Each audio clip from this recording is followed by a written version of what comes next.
We respectfully acknowledge that Dakota County Library and its 9 locations are located on the traditional and ancestral lands of Indigenous people. Dakota County resides on land that was inhabited by the Wapakuti and Midwakatoan Dakota people and other Native nations from time immemorial.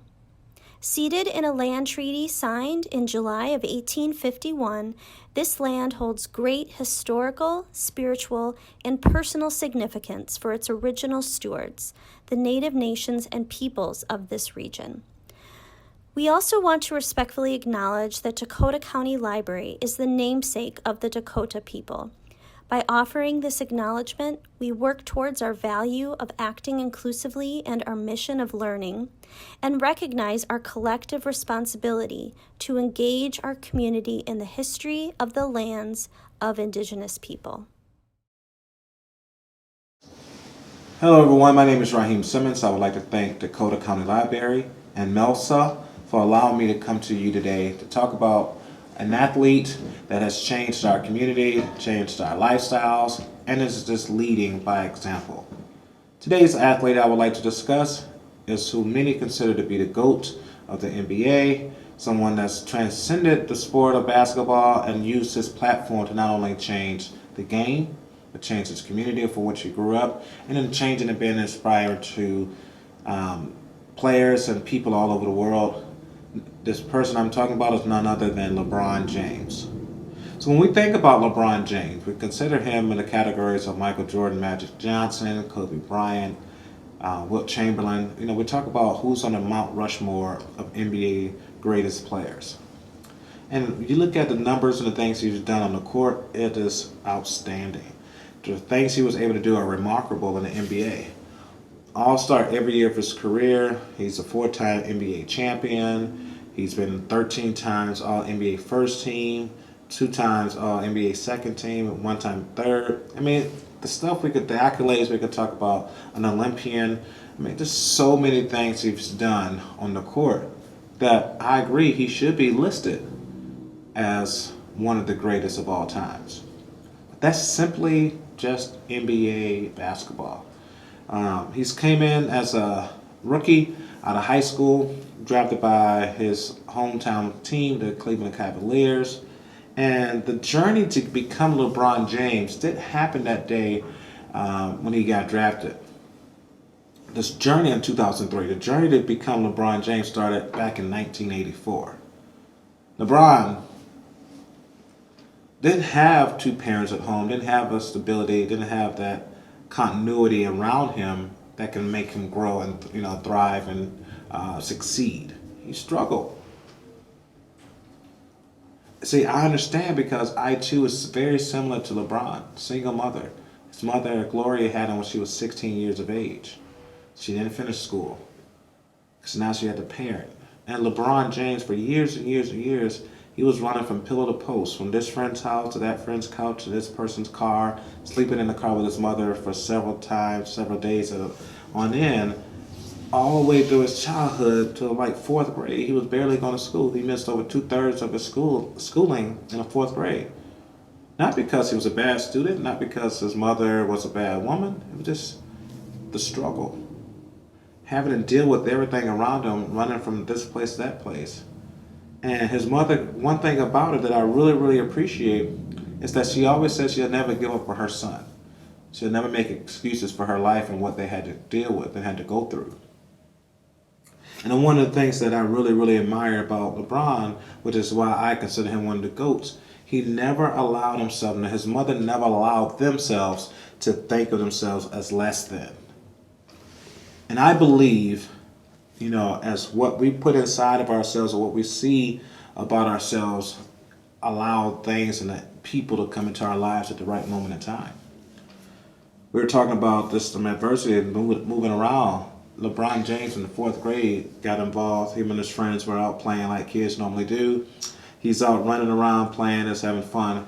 And a guy walks around and he recognizes and sees these athletes in the field just having fun. And he asked them, he's like, hey, how many of you guys like football?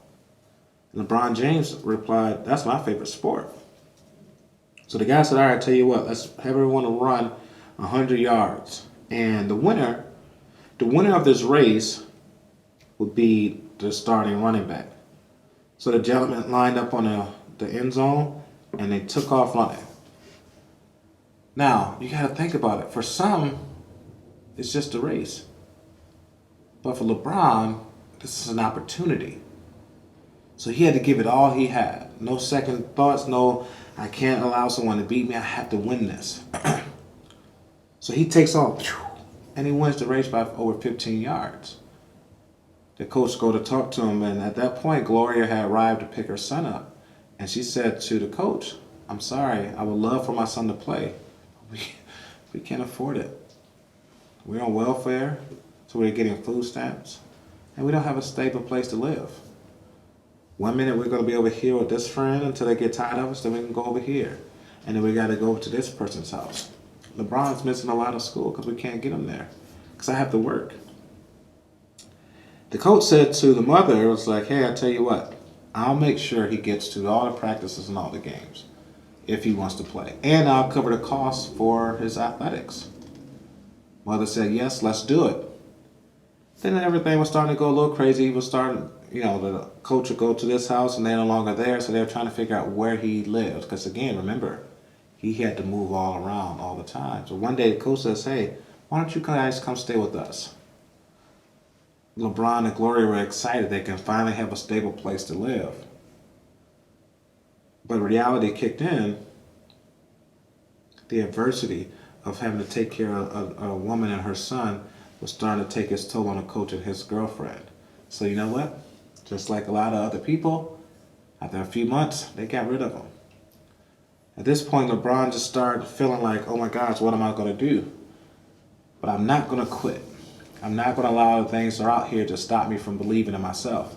So the mother got involved and she met some other people over time, and they start bringing them in, the same concept. They bring them in, they push them out, bring them in, and push them out.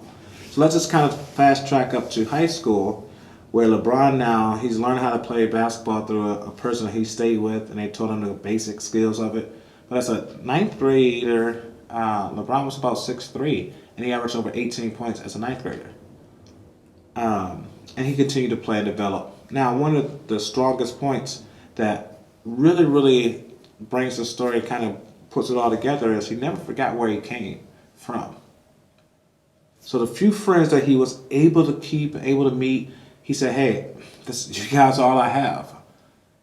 I'm willing to go to high school with you. I'm willing to do whatever is necessary, but I just want to have something to be normal, something to say, hey, I just want to be a part of something for a consistent period of time.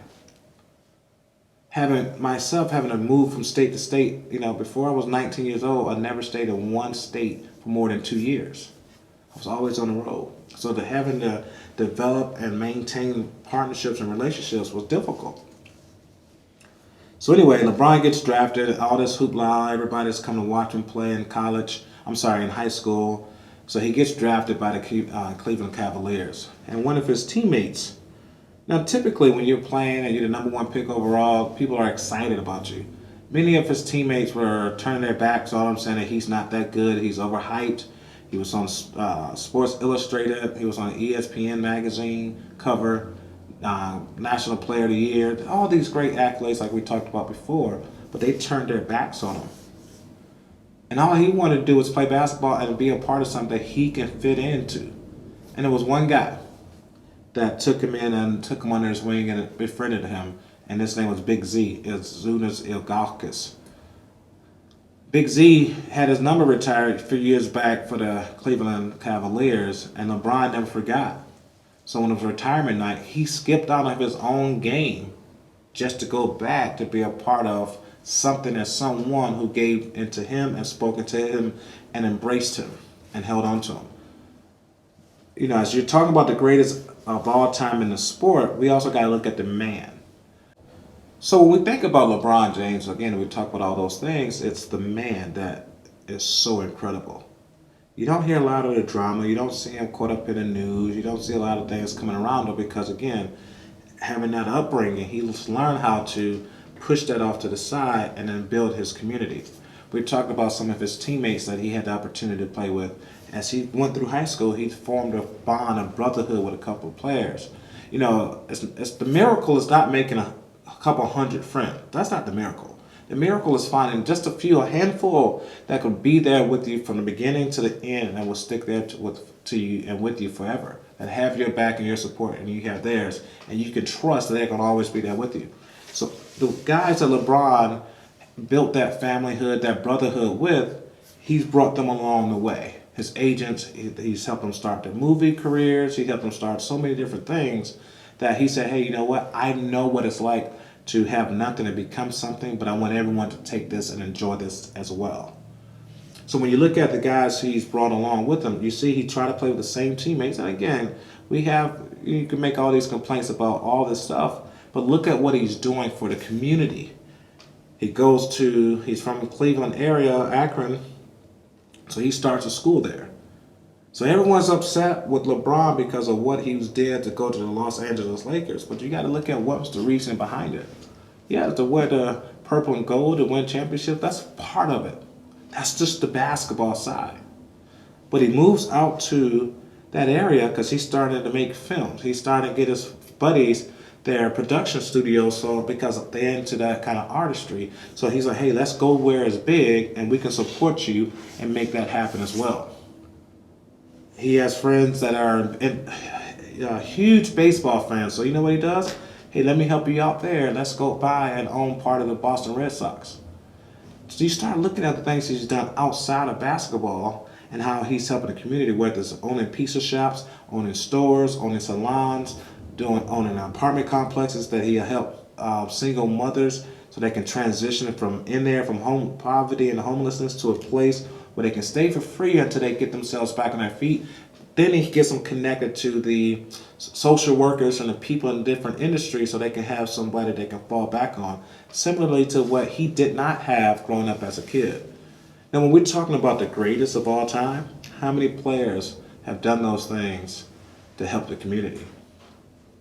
With all the stuff going on in today's society, you hear LeBron's out there speaking up. He's at the rallies. He's trying to bring peace and unity amongst all races of people. He's not just staying in a corner in the background spending money and saying, hey, let me just go do it, focus on myself. He's the same kid that knew what it was like to stay from pillar to post, to have different people there to say, hey, I want more kids to have an opportunity to experience the good life. Whereas many of the athletes that we talked about before, you don't hear much about them. It's gotten to the point where LeBron was so known for all his contributions financially into the community that other athletes who were considered the GOAT started doing some of the same things. They needed a leader. They needed someone that's going to stand out in front and say, hey, I'm going to show you how to do it. I'm going to use my platform to speak out and say, what's right and what's wrong, and stand behind it. Not only with my words, I'm willing to put my financial contributions to whatever I believe in as well.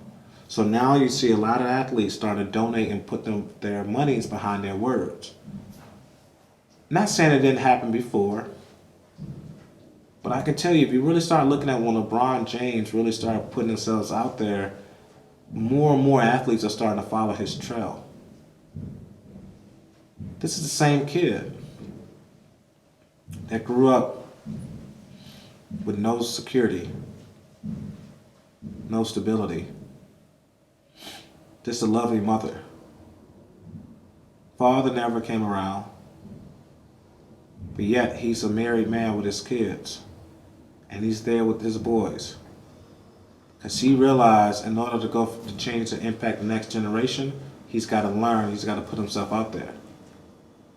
Not only is he changing the lives of the students in his school, but his 3 boys, he's showing them an example of a man. The NBA look up to LeBron James, calling him the greatest of all time, and more athletes, unlike before. And I've been following this sport of basketball and sports in general for the last 35 years. You see more and more people doing the exact same thing that he's doing before. When I look at all the stuff that's happening, I get in my groups of friends and coworkers. We always say, where's the next Jim Brown, Jesse Owens? Where's the next Muhammad Ali? We have ours in this generation. And I think all the athletes that are out here and people as fans of sports should really look at what he's standing for, what he's doing. Because again, he's going beyond just the sport of making and taking a jump shot. he's going beyond and say, hey, let's bring it all together. Let's get back together. Let's get refocused. Let's give everybody an opportunity to advance their lives. How many of us are willing to do the same thing? Because again, he's not just barking and saying what he can and can't do. He's actually putting action behind his words. I'm asking all of us to join in to this fight, join into this cause. I'm not saying to put your money in there, but put who you are into the cause. Think about this, I think LeBron James is approaching 36, 37 years old. One thing that you really look at, when most athletes get to a certain age, they start to have a decline in their performance and their abilities. One of the things I really appreciate and admire is the investment and the commitment and the desire to stay on top of his game, stay on top. LeBron James should win MVP every year. Maybe a couple years off where you can give it to a Kevin Durant or someone else. But you think about what he does. He invests over $1 million just to take care of his body. The ice baths, the masseuse, everything else that come along with it. He spends over $1 million annually just to take care of his body. So not only is he doing it to win championships, he's showing everyone else, this is what it takes to stay on top. This is what it's going to take for you to get there. A couple things. The commitment. What are we committed to? If you're committed to being the GOAT or whatever it is you're trying to do, you got to be willing to put the time, energy, and effort in there. The second thing is the follow through. It's easy for players and people to make excuses about everything in life.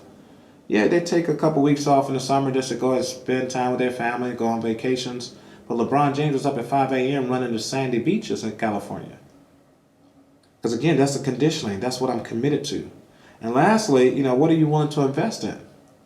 Are you willing to invest those hours to study, to read, to research, to walk, to do whatever it is you're trying to do to be and stay on top, to be the GOAT in your area? You don't have to be the greatest of all time in any profession, any sport, in anything. But are you willing to be committed to yourself? Are you willing to invest in yourself? Are you willing to believe in yourself and say, I'm going to commit to that and give all I can to not with no excuses?